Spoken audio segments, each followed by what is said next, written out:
is to demonstrate her own ignorance. You want to know who is in the pandering business?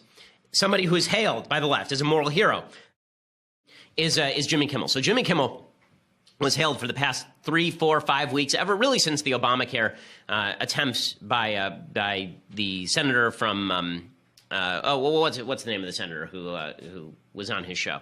In any case, I can't remember the name of the senator for Bill Cassidy.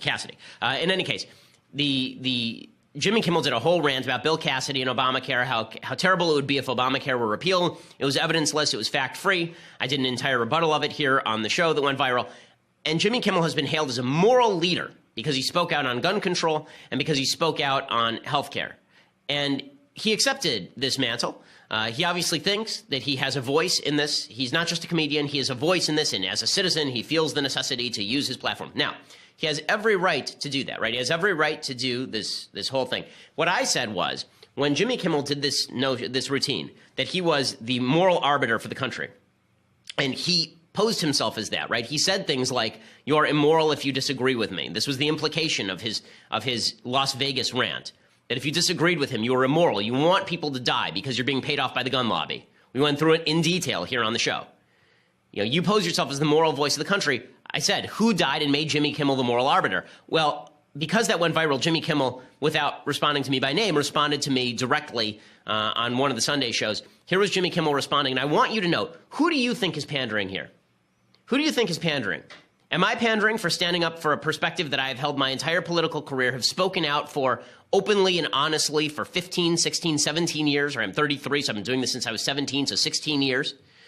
Right? Is it me? Am I the one pandering when I say things that I think are true to the right and to the left? Or is it Jimmy Kimmel? Because I'm going to show you a clip of Jimmy Kimmel in which he openly acknowledges that he is basically pandering and he doesn't really care. Here's Jimmy Kimmel. You've heard there's one conservative commentator in particular who says, who made Jimmy Kimmel the moral arbiter? I'm not. I mean, yeah, I agree with them. I'm nobody's moral arbiter. I mean, you don't have to watch the show. You don't have to listen to what I say. Like 3 years ago, I was equally liked by Republicans and Democrats, and then Republican numbers went way down, like 30% or whatever. And, as a talk show host, that's not ideal, but I would do it again in a heartbeat. So you don't mind if Republicans turn off your show? They're not watching anymore? I wouldn't say I don't mind. I mean, I love for everyone. I want everyone with a television to watch the show. But if they're so turned off by my opinion on health care and gun violence, then I don't know. I probably won't want to have a conversation with them anyway. Okay, so it's that last part that's the telling part. So number one, when he says he didn't appoint himself a moral arbiter, I'm glad. I wish the media would stop appointing a moral arbiter then. And I wish that he would stop talking in these passionate moral tones about everyone who disagrees with him being the Antichrist. Like, that would be nice if he would cut that out then. If he's not the moral arbiter, then he should stop posing as one. And that final comment is the one where I say he's pandering. That final one where he says, if people disagree with me so much on these topics that they just turn off the TV, then I wouldn't want to have a conversation with them anyway. Well, if somebody said that to me, right? If somebody said, there are a bunch of people who are turned off by your rhetoric, what do you say about that? I would say some of the same things that Jimmy Kimmel said, right? I would say, listen, they have a right to watch the show. They have a right not to watch the show. But I would say is maybe they should listen to my perspective and I'll listen to theirs and we can have a discussion. I say this in every speech. In every speech, I say this.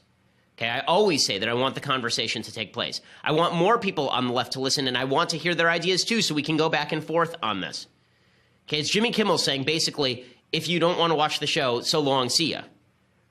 Right? That is not the voice of somebody who wants to convince. That's the voice of somebody who wants to pander. So if Jane Coaston wants to write a piece talking about quote-unquote hollow moral bravery, then maybe she ought to start with the person who, I'm not saying Jimmy Kimmel appointed himself moral arbiter, except that he sort of did on his show. I'm saying the media appointed him moral arbiter, and he seemed happy to accept that and happy to revel in it until the point where I called him out, at which point he immediately backtracked. So I'm glad he's backtracking. I'm glad Jimmy Kimmel doesn't think of himself as a moral arbiter. If Jimmy Kimmel really wants to debate these issues and have an honest conversation about them, I'm more than happy to come on his show, and I'm more than happy to have him on mine. I don't think